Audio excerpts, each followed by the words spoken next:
I'm a narcissist. Of course I feel like I have the right to abuse you. Of course I feel entitled to cause you pain. I am superior to you. You and all people like you exist to serve me and my needs, not the other way around. I don't owe you empathy. I don't owe you compassion. You owe me service. How do we know that we're dealing with a narcissist? One of the ways of knowing that we're dealing with a narcissist is when we look at their entitlement.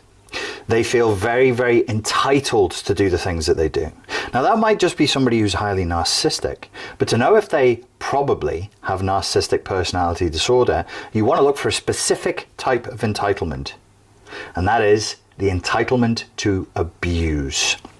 They feel entitled to cause other people pain so that they feel better, even if that feeling betterness that they're enjoying is merely temporary. The second thing to look out for is a peculiar pattern of demoralization. They tend to corner people and then berate them and wear away at them and pick at their resolve until they've demoralized them. They challenge the things that this person values and believes in. They denigrate the things that they're interested in, that they love, their passions. They're recast and reframed as stupid and self-indulgent and somehow shameful and silly and an indicator of low and weak moral character. Ironic, coming from a person who has no moral fibre whatsoever. I'm a narcissist. One of my primary jobs is to demoralize you.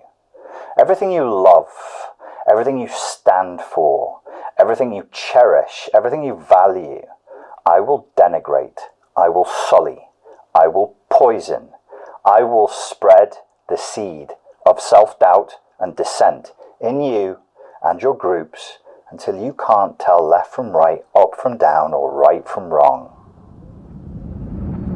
The third thing you will see is a lot of trickery. They're very deceptive.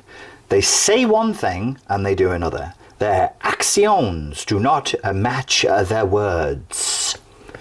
They are tricksters. They lie, they deceive, they finagle, they beguile, and they engage in trickery. If you're feeling like you're trapped inside of a hall of mirrors, you're very confused and you no longer know up from down, left from right, or right from wrong, you could very well be looking at somebody who is engaging in narcissistic abuse. I'm a narcissist. I have no problem using trickery and deception to get what I want. It's only fair. It's right. This is justice. This is balance. This is order.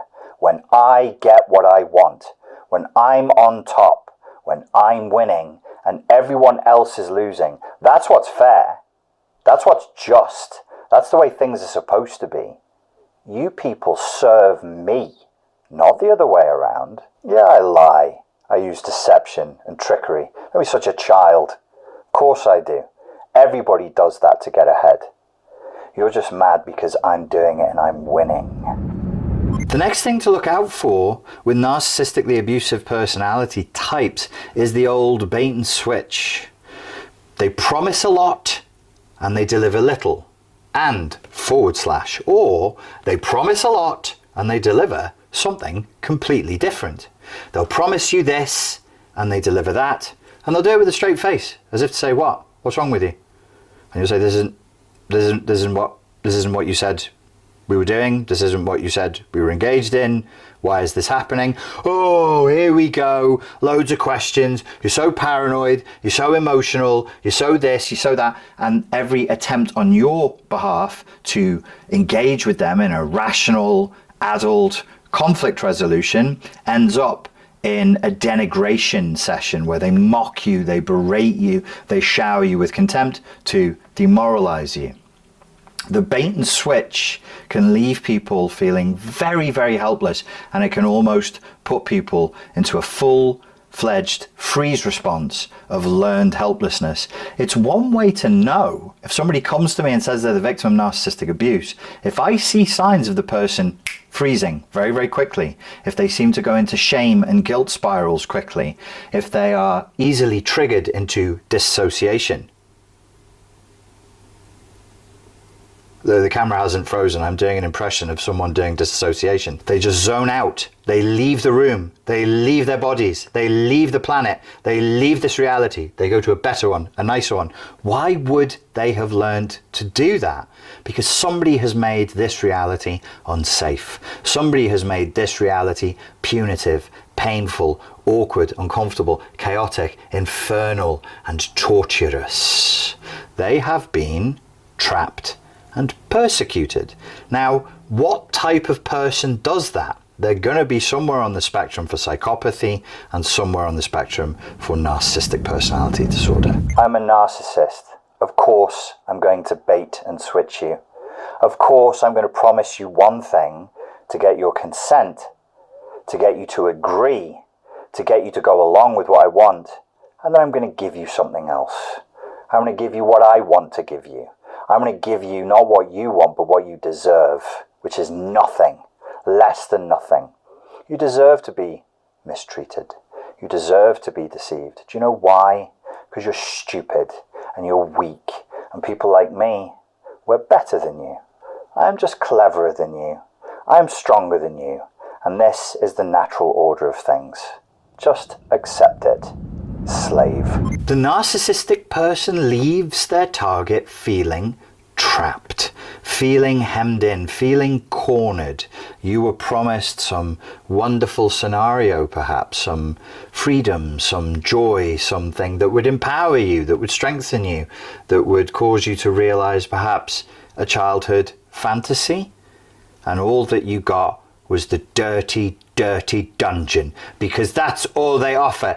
Dirty, dirty dungeons, because they're dirty, dirty dungeon dwellers. Don't be surprised if you've ended up in the narcissist's oubliette, which is my fancy way, my fancy and French way of saying a dungeon. It's a place where you oublier la personne qui est dans le dungeon. You forget them. So you are depersoned, you are trapped, you are erased, you are placed inside of this psychic dungeon, and effectively the authentic you is forgotten about, because the authentic you is neither use nor ornamentation to a narcissist. What they want is praise, worship, adulation, and service through submission of some sort. I'm a narcissist. Yes, the experience of being with me will make you feel trapped. Because you are. I tricked you. You thought you were getting into a heavenly space, and you found yourself awake in a hell realm. You're in my dungeon. I dare you to try and leave. Yeah, I dare you to try and leave. See what happens if you try and defy me, if you try and get out of this trap that I've placed you inside of. Oh, you're suffocating. Oh, you don't like it. Is it uncomfortable? Good. It's supposed to be. It'll get easier when you learn your place. The experience of being with a narcissist can feel like you've been trapped in some sort of evil religious cult. Things are very rigid. They're also rather fantastical. External data that defies the dominant narrative, the accepted fantasy, is rejected, and rejected harshly. It's typically demonized. When it's rejected, both the data itself and the source of the data are rejected, and they're cast out. People who go along with that data are cast out with them. If you, as the primary target of someone with narcissistic personality disorder, do not submit to being the ongoing sacrifice in this cult of one, and submit fully to the tenets of this dark religion, you will be punished. I'm a narcissist. Of course, I'm going to use religious metaphors and cult-like brainwashing to get total submission from you. That's what I do. It's the easiest way to hack the human mind. The human mind, such a fragile, puny little thing. or at least yours is. People like me, we learn to be strong. In this world, there are predators and there are prey. Guess which category you fall into. Yes, being with me is like being an acolyte in an evil religion. This is my cult, and you are the one person who's in it with me. And you are the sacrifice. The final thing I want to talk about is demonization. The experience of being with somebody with narcissistic personality disorder is that they will demonize you. Not at first, that comes later. At first you will be idealized, but then later you must be demonized. I have to punish you. You made me feel like I liked you. You made me feel an attachment to you. You disgusting, contemptible little worm. You don't make me feel anything. And I really think, if you'll excuse my exaggerated characterization, I really think, non-ironically, that something like that happens. I think that they hate us for causing them to experience a little bit of human emotion and a little bit of vulnerability and of being attached. It demeans them, you see. If they want sex with you more than with other people, if they want attention from you more than they do from other people, if they want, so I didn't say love, I didn't say they want love from you, I didn't say they want affection. If they want sex, if they want attention, if they want something that makes them feel special, something that makes them feel powerful, and they want it from you more than they want it from other people, that effectively means that you have delivered to them a narcissistic injury because you've reminded them, you've done nothing. I'm talking purely from the lunatic perspective of somebody with narcissistic personality disorder. You made me feel dependent on you. Oh, we'll see what happens to you. So ultimately you will be demonized. You were wonderful, you were amazing. Later on, you're going to be demonized. The things that you love will be demonized. Your family and friends will be demonized. Your values, your passions, your loves, your career, your life path, what you eat for breakfast, you name it, they can demonize it. Why? Because they're trapped. And I don't say this for you to gather any kind of compassion for them. If you choose to, that is up to you. But they are trapped in the role of persecutor. They cannot access an adult state within themselves that says, enough is enough. You're being silly now. This is excessive. You need to apologize. You need to make amends for your wrongdoings. They can't access that. It's not available to them. No amount of therapy makes that which is available. No amount of therapy can make that which is not available to a person who cannot go there. It's just not happening for them. The narcissist, because they're trapped in this persecutory role and they cannot self-reflect in a meaningful way that you and I would understand. They cannot have a word with themselves, to coin the British colloquialism. Have a word with yourself, mate. They can't have a word with themselves and just say, maybe I shouldn't have done that. Maybe I should actually apologize. They can't have that empathy, that compassion, that moment of reason that allows them to just put the ego to one side for a second and say, you know what, I went too far there. That's not really what I meant. I'm sorry for the things I said. I'm sorry for what I did. They can't do it. They're not interested in doing it. They're trapped in persecution mode. Some of you will be familiar with the concept from Burns psychology called the Karpman triangle, where we play roles. The persecutor, the victim, and the savior. And we tend to over-identify in our lives when we are unconscious and have not been through the therapies and have not done the healing with one of these almost archetypal positions inside of the drama triangle. These are dramas. These are, according to Byrne and transactional analysis, games, roles, narratives, or to use psychoanalytic theory terms, fantasies that we play out with each other. Sometimes you will be invited, you'll notice in your interactions with others, to persecute them, to judge them. Sometimes people will want to play a game with you where they want you to be the victim. Sometimes people will invite you through ostentatious displays of vulnerability to come and save them. And some of us might get addicted to certain roles. Some of us might become obsessed over time with becoming a savior and need to go to therapy in order to deal with that highly codependent and dependent response. Some of us become obsessed with our own victimhood, perhaps because in childhood that was the only way we ever garnered attention and affection from otherwise cold and unloving and distant parents.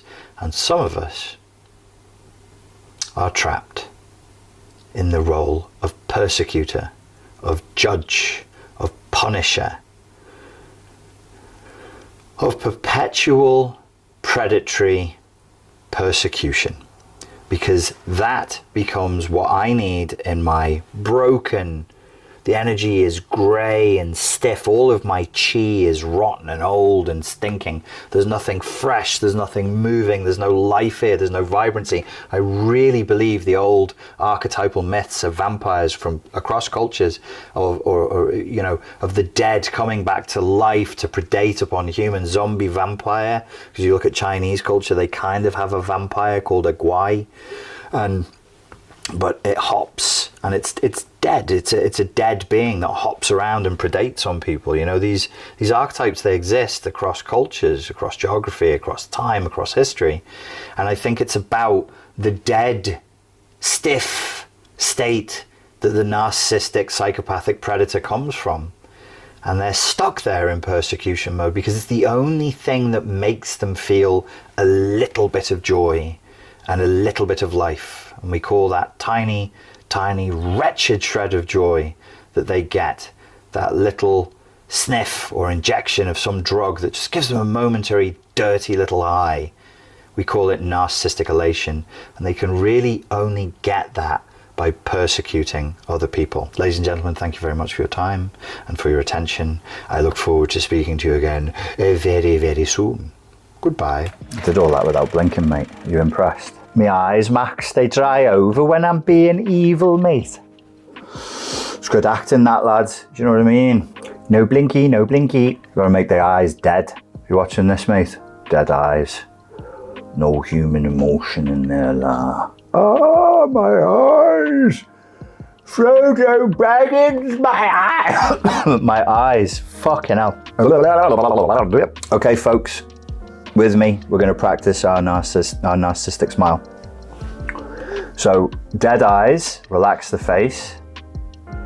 You can do this. Don't do it in the mirror. You can try this on your phone camera or something. So, your dead eyes, and inside you want to think that you are superior, and that the person you're looking at a camera, obviously, the person you're looking at is beneath you. What a stupid idiot they are, and you're so much more powerful than they are. So much better than them. And you want that in the eyes, and you want it dead, reptilian. You're a crocodile looking at something that's about to eat. Sorry, it makes my eyes itchy not to blink. Try not to blink if you can. Try not to blink. And dead eyes, relax the eyes, and then smile, but don't smile, just artificially raise the corners of your mouth up and put a little bit of contempt there. Yeah, I'm smiling for you, idiot. Yeah, is this what you people like? When someone smiles at you? Am I safe now? Am I friends now? Is this my friend face? If the smile hits your eyes and they can see like emotion there, that's not right. Dead eyes. Yeah, idiot. Oh, you want me to smile for you? There you go. Inferior biological entity. Being evil is fun, but it makes my eyes... I try and do it without blinking. Let's go. Evil smile. Contempt. Superiority. Contempt for the person in front of me.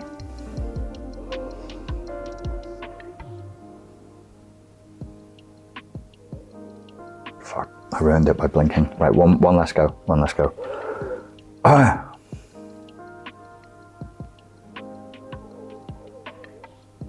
Oh yeah, it should fall fast.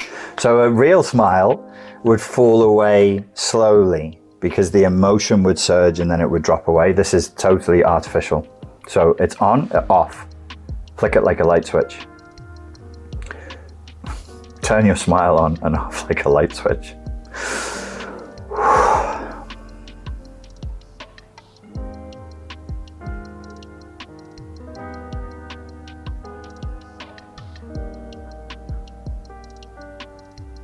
That's it. My eyes can't take anymore. Ladies and gents, thank you for your time and for your attention. I hope you enjoyed that. And remember, I am evil.